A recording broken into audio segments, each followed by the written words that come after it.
The moment of impact. February 1st, 1943. 14:32 hours. 20,000 feet over northern Tunisia. The sky detonates without warning. A metallic scream tears through the cold air as aluminum buckles like wet paper. The B-17 shudders, hard, so hard that teeth clack and knees slam steel. Wind explodes into the cockpit, not as a rush, but as a violent presence, ripping sound from the world and replacing it with a raw, howling void. The nose is gone. Not cracked.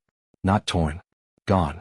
Where plexiglass and Norden bombsight existed a heartbeat ago, there is now open sky, blinding blue, flecked with oil, debris and blood-red flecks of insulation whipping backward at hurricane speed.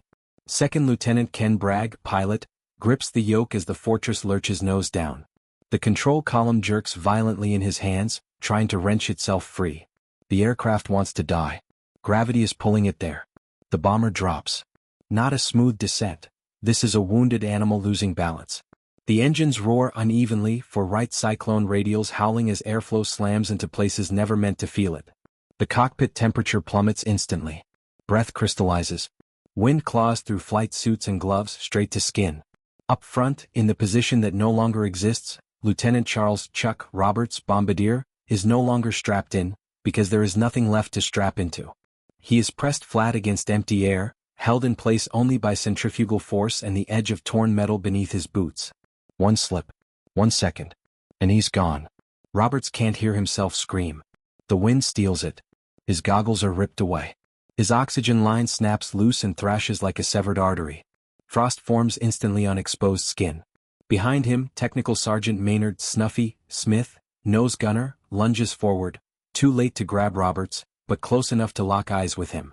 Smith's gloved hand clamps around a jagged rib of fuselage. The other reaches for anything, canvas, wire, hope. The world narrows to seconds. In the cockpit, Bragg forces the yoke back, muscles burning as the B-17 resists. The bomber is no longer aerodynamically whole. The nose, its balance, its forward pressure, is simply not there. The Fortress wallows, stalls, fights him. Altimeter unwinds fast. The intercom is dead, ripped out with the nose. There is no crew chatter. No orders. Only wind and vibration. You can feel it even now, the helplessness of silence in a machine designed to scream information. Bragg looks right. The co-pilot, Lieutenant Ron Brown, is gone. Not missing. Gone. The right side of the cockpit has been ripped open, the seat torn from its mounts, control cables flailing like exposed nerves. Brown was there moments ago, reading instruments, steady and alive. Now there is only sky. Bragg doesn't look again. There is no time.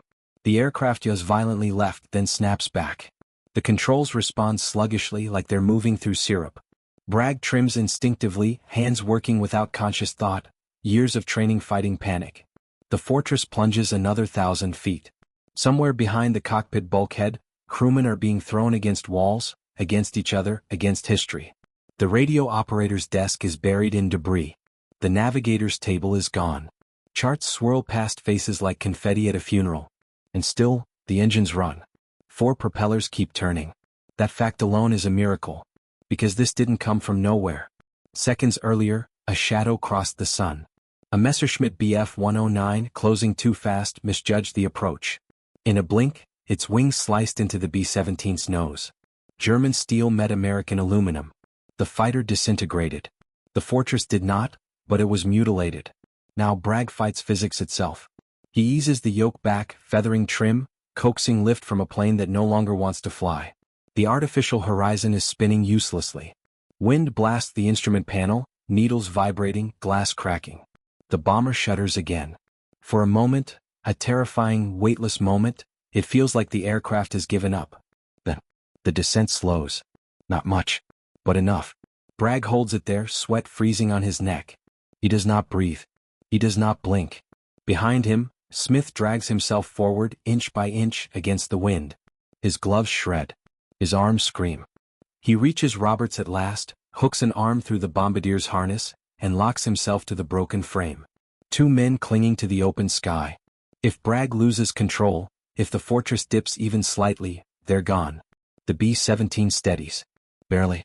And in that fragile, impossible balance, between falling and flying, the crew realizes something terrifying. They are still in the air. And now they have to decide whether this plane can stay there. Holding the unholdable. 1434 hours. The B-17 is still airborne, but flying is no longer the right word. It is being held together. The fortress claws forward at reduced power, its nose a screaming wound, airflow tearing through the fuselage with brutal indifference. Without the nose, the aircraft's center of gravity has shifted aft. Every second aloft is a negotiation with stall and spin. Lieutenant Bragg keeps the yoke pulled just enough to maintain lift. Too much and the wings will shudder into a fatal stall, too little and the bomber will dive itself apart. His forearms burn. His shoulders lock. He feels the strain in his jaw as he clenches his teeth against the vibration. There is no checklist for this. No training film. No emergency procedure. Only instinct. Behind the cockpit, the crew is discovering the damage in fragments. The navigator crawls forward, stopping short at the open void where his station used to be. Maps plaster the floor, soaked in oil and blood. He stares ahead, eyes wide, watching clouds rush by inside the airplane. Inside the airplane. That thought hits him like a blow. Technical Sergeant Smith is still at the front, braced against the hurricane. He wraps a spare oxygen hose around Robert's chest and his own arm, tying them both to a bent strut. Fingers numb. Hands slick with frost. He works blind, guided by muscle memory and desperation. Robert's face is blue at the edges. His lips move but Smith can't hear him. The wind steals everything. Smith leans close and yells anyway. Roberts nods, or maybe his head just jerks from turbulence. It doesn't matter. He's alive. That's all that matters. Back in the cockpit, Bragg risks a glance at the engine gauges. Oil pressure steady. Temperatures high but tolerable. Fuel flow uneven but present. The fortress wants to live. Bragg pushes the throttles forward a fraction, just enough to give him a little authority. The engines respond with a deeper roar, the sound vibrating through the bones of the aircraft. The nose dips. Bragg pulls back instantly, heart hammering. The aircraft wobbles, then, slowly, levels out again. That's the edge. That's how close this is. Ron Brown should be here. Bragg's mind tries to go there, to the empty seat, to the man who vanished into thin air, but he shoves the thought aside. Grief is heavy. Right now, weight is the enemy. At 18,000 feet, the cold is merciless. Crewmen's hands shake violently as they try to secure loose equipment. Anything not bolted down is ripped from its place and thrown aft. Ammunition boxes tumble like dice. A helmet smashes against the radio rack, denting steel. The tail gunner reports, by crawling forward, shouting into Bragg's ear, that the tail section is intact. Control cables still respond. So, that word again. Bragg nods. It's more than he expected. Fuel leaks from ruptured lines forward of the bomb bay, atomizing into a fine mist that freezes instantly. One spark, one static discharge, and the fortress becomes a fireball. The crew knows it. They smell it. Nobody says it. There is an unspoken understanding now. Panic will kill them faster than gravity. Bragg banks gently west. The motion sends a shockwave through the fuselage. The aircraft resists the turn, nose lagging behind the wings. For a terrifying instant, it feels like the fortress might simply snap. Then it follows. The turn is slow. Painfully slow. But it is a turn. North Africa stretches beneath them. Desert, mountains, glinting sunlight. Somewhere out there is friendly territory. Somewhere out there is a runway. 10 minutes. That's what Bragg calculates in his head. 10 minutes of controlled flight, maybe less, before the stress fractures multiply, before the engines overheat, before someone slips and disappears into the sky. 10 minutes is an eternity. 10 minutes is nothing. Smith's arms begin to fail. The wind never stops punching him, ripping at his jacket, forcing icy air into his lungs. His fingers won't respond anymore. The rope bites into his sleeve. Roberts slumps against him, dead weight growing heavier by the second. Smith adjusts his stance, boots scraping against bare metal. There is no floor, only twisted structure and empty space beneath it. You fall, you don't fall down. You fall away. Smith hooks a knee around a rib of aluminum and holds on with everything he has left. Behind them, the navigator edges forward again, risking a look. He sees Smith holding Roberts against the open sky, sees clouds rushing inches from their faces. He swallows hard. Then he does something extraordinary. He moves forward. Every instinct screams not to. But he crawls, inch by inch, bracing himself against the gale, until he reaches Smith. Together, without words, they thread another line around Robert's harness. 3 men holding one. The fortress hits turbulence. The aircraft drops 100 feet instantly. Everyone inside feels it in their stomachs like the world fell out from under them. Bragg slams the yoke back, fighting the dive. Up front, Smith nearly loses his grip. For half a second, Roberts is airborne.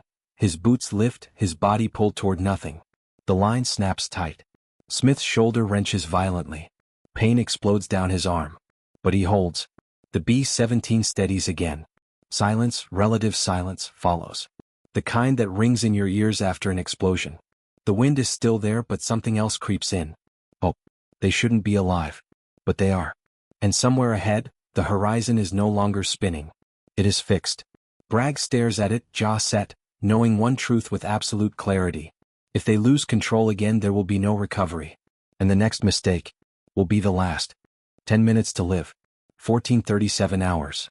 The fortress is flying on borrowed physics. Bragg's arms tremble now, fatigue creeping in no matter how hard he fights it.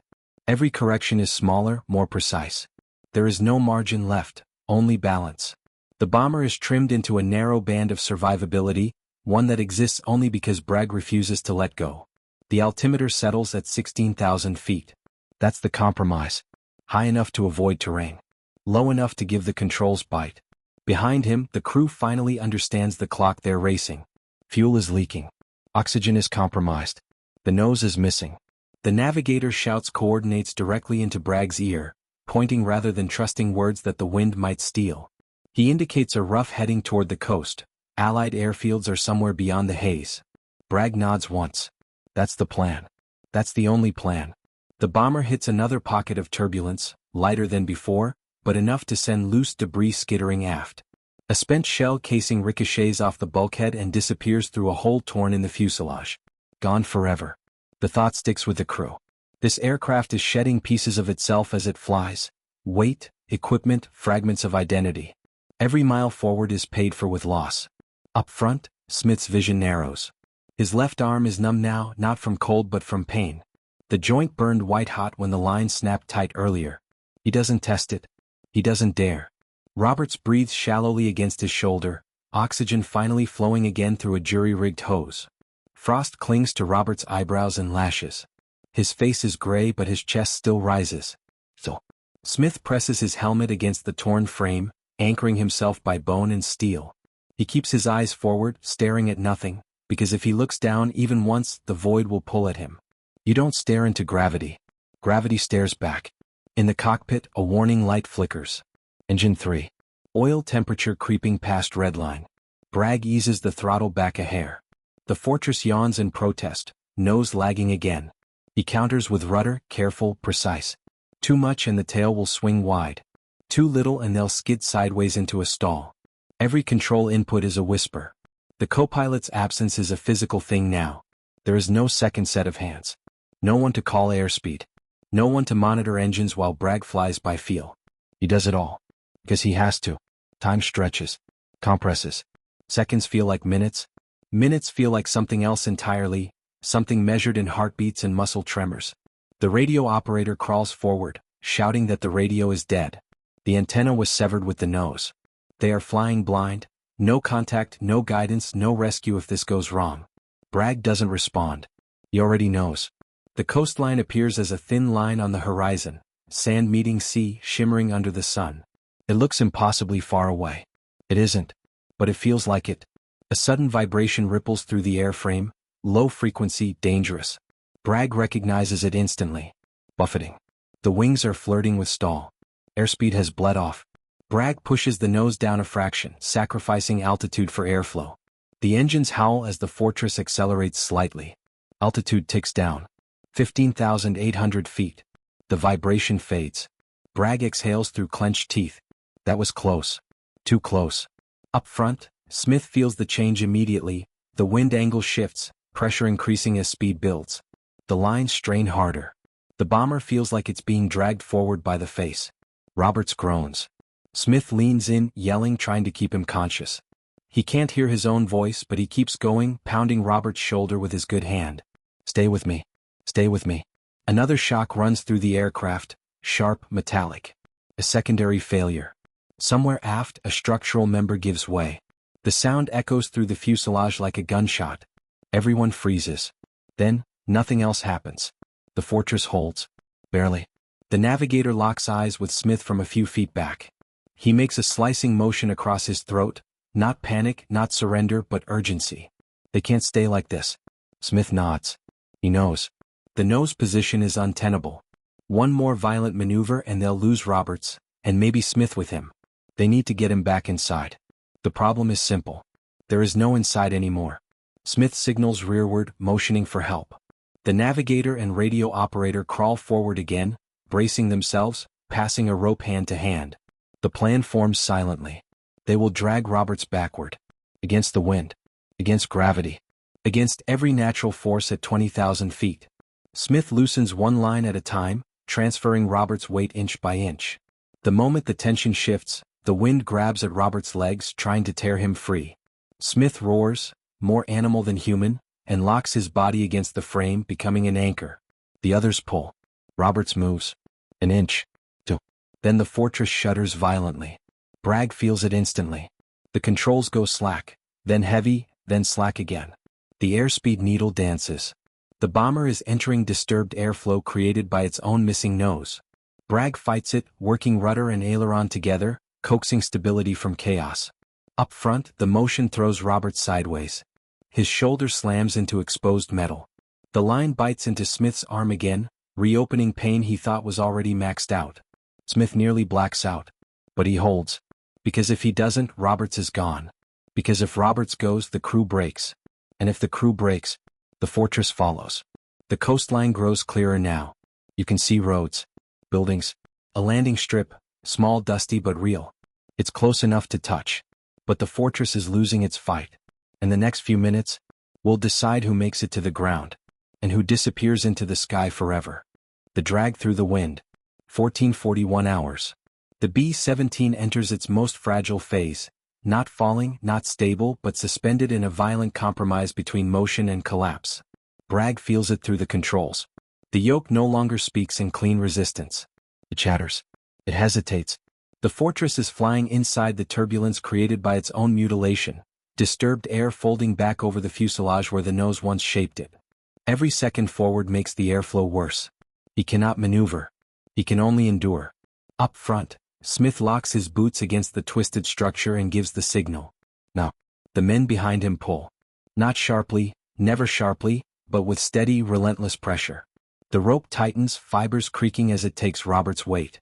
Roberts' body drags backward, boots scraping along exposed ribs of aluminum, sparks flashing briefly in the sunlight. The wind fights them like a living thing. It slams into Roberts' chest, ballooning his jacket, yanking at his limbs, trying to pull him out and scatter him across the desert sky. His helmet snaps sideways, nearly tearing loose. Smith leans forward, pressing his shoulder into Roberts' torso, shielding him from the full force of the gale. His injured arm screams in protest, but he doesn't adjust. Pain is irrelevant now. Only leverage matters. The navigator and radio operator haul with everything they have, backs braced against the bomb bay bulkhead. Their boots slip. Their teeth grind. Sweat freezes instantly along their hairlines. Inch by inch, Roberts moves backward. Each inch feels stolen. Then the aircraft jolts. Art. Bragg feels the sudden shudder as a new vibration ripples down the wings. Engine 3 coughs. Once, then steadies, but the yaw it introduces throws the fortress slightly off balance. The nose dips. Only a degree. But it's enough. Up front, gravity joins the wind. Roberts' weight surges forward, nearly tearing free of Smith's grip. The rope snaps taut again, wrenching Smith sideways. His vision flashes white. For a split second, Smith's boots leave the metal. He is airborne. Only the rope and his locked elbow keep him from being torn out alongside Roberts. Smith slams back against the frame, air bursting from his lungs. He tastes blood. The navigator screams something. Smith can't hear it, but he sees the panic in the man's eyes. Smith answers with a nod. Not reassurance. Command. Pull. They do. Roberts' legs finally clear the most exposed edge. The worst of the wind slips past him now, no longer striking his chest directly. His breathing steadies slightly, ragged but present. Alive. The radio operator reaches forward, grabbing Roberts' ankle, anchoring him long enough for the others to regrip. Hands overlap. Arms knot together. It becomes less a rescue than a chain. Human links holding fast against the sky. Bragg's knuckles are white on the yoke. Sweat runs into his eyes, stinging, but he doesn't blink. The airspeed needle wavers just above the danger zone. He dares not correct too aggressively.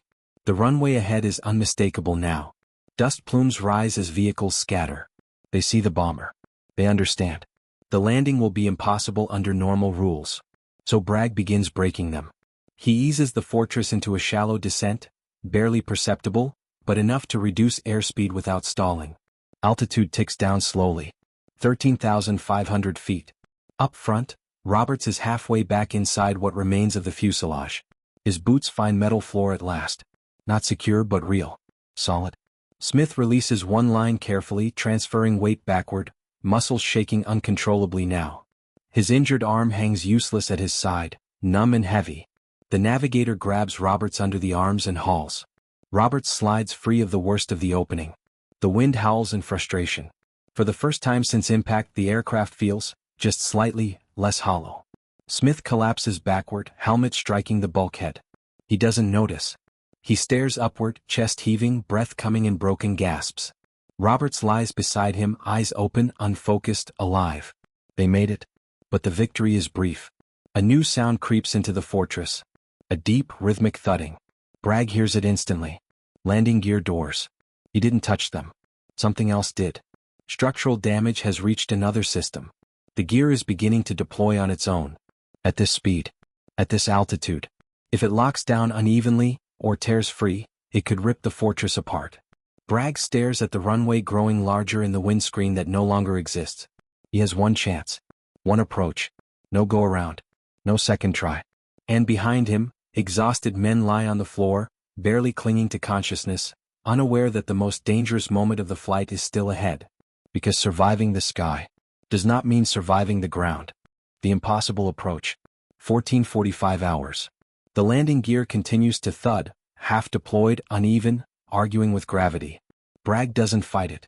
He freezes the controls just long enough to feel what the fortress wants to do. The bomber trembles as airflow catches the partially extended gear, drag pulling hard against the wounded airframe. The nose, what's left of it, hunts up and down like a compass needle in a storm. Too much drag and they'll stall short of the field. Too little control and they'll cartwheel on touchdown. Bragg makes his choice. He commits. Throttles come back another inch. The engines drop to a strained, uneven roar, protest vibrating through the yoke. The airspeed needle slides downward, slow and deliberate. This is the line. Cross it and the wings quit. The runway fills the forward view. No perspective glass, no framing, just open air and dirt rushing closer through the torn face of the aircraft. Dust blows across the strip in erratic bursts as ground crews scatter, trucks tearing away at full throttle. They are clearing the path. They know what's coming. Inside the fortress, the crew stirs. Smith pushes himself upright against the bulkhead, vision swimming. His arm hangs useless, soaked through the sleeve. He ignores it, scanning forward instinctively, checking Roberts, checking the opening, checking that nothing else is trying to kill them. Roberts blinks slowly, awareness returning in pieces. He tries to sit, fails, then nods once when Smith grips his shoulder. Alive. So. The navigator crawls aft, shouting warnings no one can hear. He points, gestures, mouths words that are ripped away by wind. Everyone understands anyway. Brace. Bragg lines up the approach manually, using the runway's edges and the horizon beyond it. There are no instruments he trusts anymore, only geometry and instinct.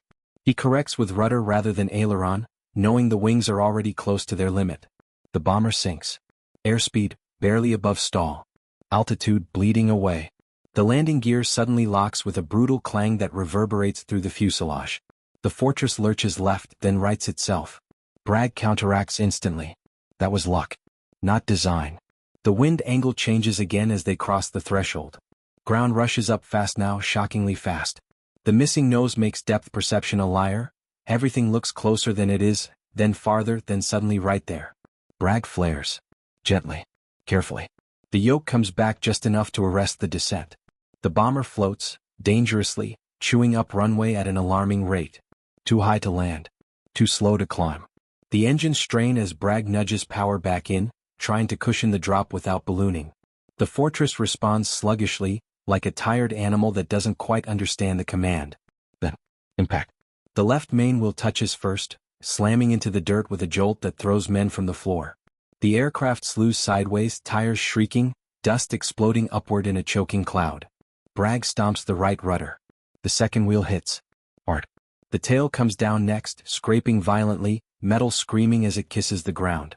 The fortress bucks, skipping once, twice, threatening to ground loop into catastrophe. Inside, men are tossed like loose cargo. Smith slams into the radio rack, pain flaring bright and sharp. Someone yells, audible now, shockingly loud without the wind drowning it out. Bragg holds the controls steady, riding the violence, refusing to overcorrect. The bomber slows, momentum bleeding away in long, agonizing seconds. The runway disappears behind them. They roll. Then, finally, they stop. Dust settles slowly around the fortress, swirling in the hot African air. The engines cough, sputter, then fall silent one by one, propellers winding down with a hollow, ticking complaint. For a heartbeat, no one moves. No one breathes. Then Smith laughs. A broken, exhausted sound that barely qualifies as laughter, but it spreads anyway. Men pull themselves upright. Someone slaps the fuselage. Someone else sinks to the floor and stays there, staring at the ceiling that still exists. Bragg sits frozen in the cockpit, hands still gripping the yoke.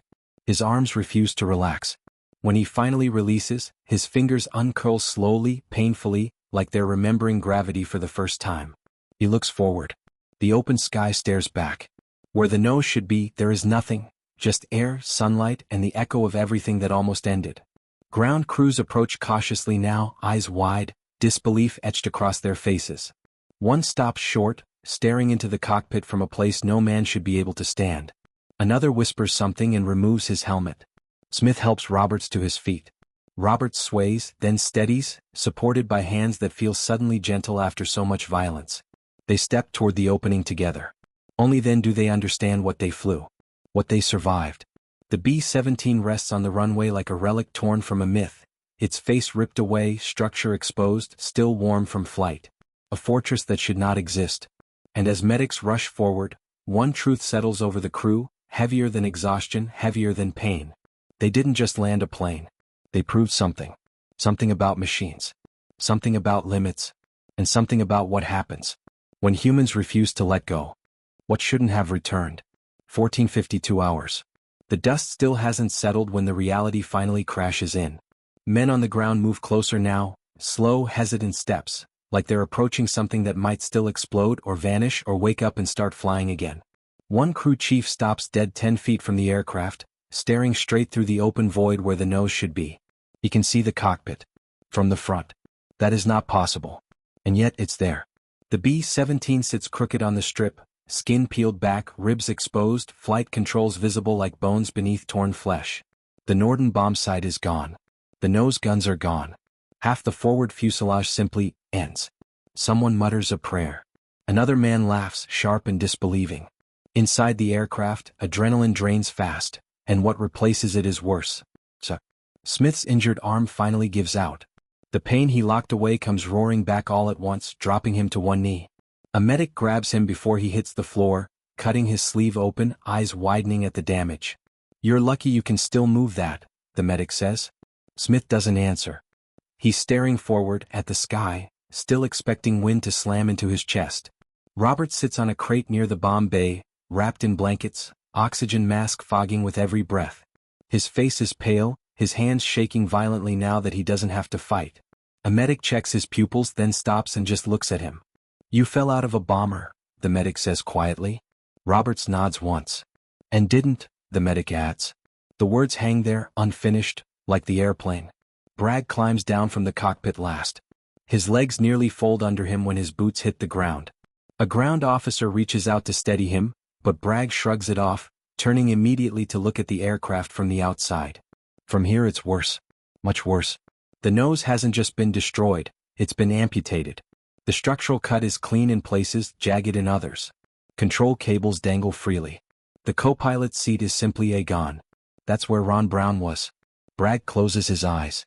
For a moment the noise comes back. The wind, the vibration, the weight of the yoke fighting him. He swallows hard and forces himself to breathe. Around the aircraft, word spreads quickly. Other crews gather. Pilots, gunners, mechanics, men who know these machines intimately. They circle the fortress, pointing, shaking their heads, arguing in low voices. That thing shouldn't have stayed in the air. No nose, no pressure, no balance. They teach this as a stall case. Someone finally says what everyone is thinking. There's no way. Bragg hears it and doesn't correct them. Because they're right. A senior officer arrives, takes one look and orders photographs immediately. Not for morale. Not for publicity. For proof. Because this will be questioned.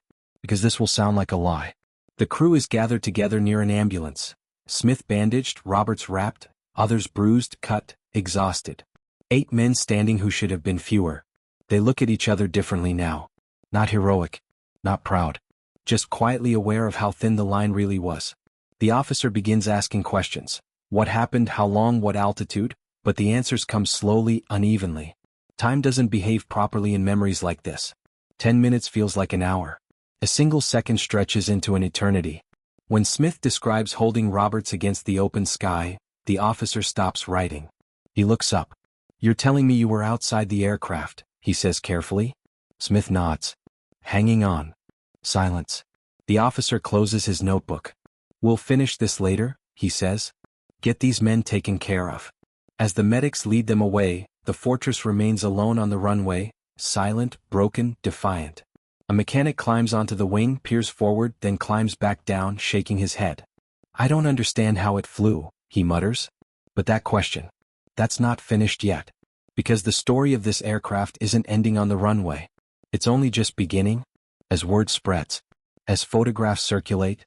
As pilots everywhere stare at the impossible. And start to believe something dangerous.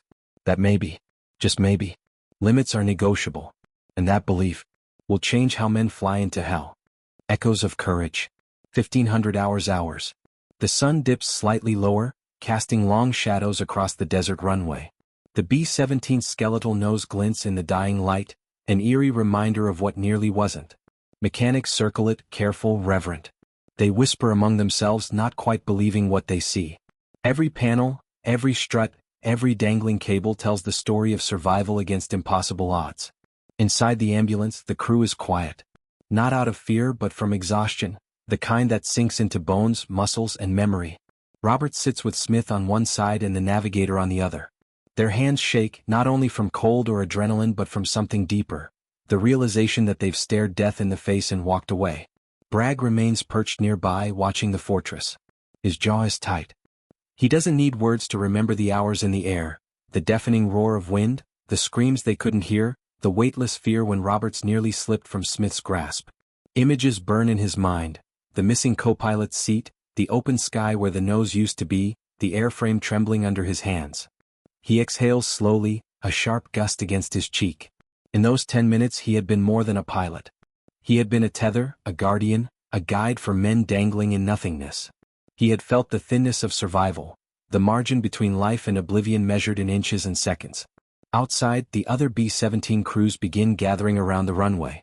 They step closer, hesitant, eyes wide with disbelief and awe. They've heard the story already. Somehow, even before the photographs arrive, the rumors travel faster than the wind. The Fortress with the shredded nose. Men holding each other against open air. Engines screaming at 20,000 feet and still landing. The air around the runway hums, not from engines but from collective respect. Something profound has happened. The impossibility of it resonates. The narrative of fear, of futility, has been rewritten by human hands, human grit, human endurance. One of the younger pilots approaches Bragg cautiously. Sir, how did you keep it together? His voice trembles, half awe, half disbelief. Bragg shakes his head. We didn't have a choice, he says. You focus on what's in front of you, what you can hold, and you don't let go. Smith laughs softly, a raw, brittle sound. We held on, he says. And we're still here. Roberts offers a weak nod. Barely, he admits, then grins, his voice hoarse. But we are. A photographer moves closer to the aircraft, camera poised. The crew glances back at the open sky through jagged edges of aluminum. Somewhere up there, the wind they survived still roams, indifferent and vast. Yet they remain, shaken but alive. The images taken that day will travel far. Newspapers, military bulletins, and eventually histories will capture the scene. They'll attempt to explain it with technical jargon. Control surfaces, trim, propeller thrust, survival margins. But none of it will capture the essence of those 10 minutes. The human will, the instinct, the courage threaded through muscle and bone, refusing to surrender to physics. Around the runway, mechanics begin assessing the damage. Even as they do, there's a quiet reverence in their movements. They understand something fundamental. This plane isn't just metal, it's a testament. A monument to men who refuse to accept the inevitable. Bragg finally rises from the sand, shoulders stiff from hours of strain. He places a hand on the fuselage, feeling the vibration of metal that once throbbed with life. She didn't want to die, he murmurs. Not the aircraft. Not entirely. Maybe. But the people inside? Definitely. The crew begins to smile faintly now, the first genuine expressions of relief. Their bond has cemented in a way no training ever could. They know they survived something extraordinary, something improbable, something that would echo far beyond this isolated runway. And that echo begins immediately. Across North Africa, other crews tell the story in hushed tones at mess tables, in hangars, in flight briefings. The B-17 with the missing nose becomes a symbol, not of luck, not of chance, but of human endurance. Of ordinary men achieving the extraordinary when confronted with unimaginable peril. The legend spreads faster than any official report. Instructors will teach this flight as a case study. Pilots will speak of it in awe. Future airmen will learn that sometimes survival isn't just about machinery or procedure. It's about willpower, courage, and refusing to relinquish hope. And far above, the sky waits. Indifferent. Vast. Unforgiving. But now, for the first time, it has a witness. Men who stared it down and returned. Legacy of the fortress. Hours later, the sun dips behind the rugged North African mountains. The runway is quiet now, save for the soft clinking of tools and the occasional murmur of men still in disbelief.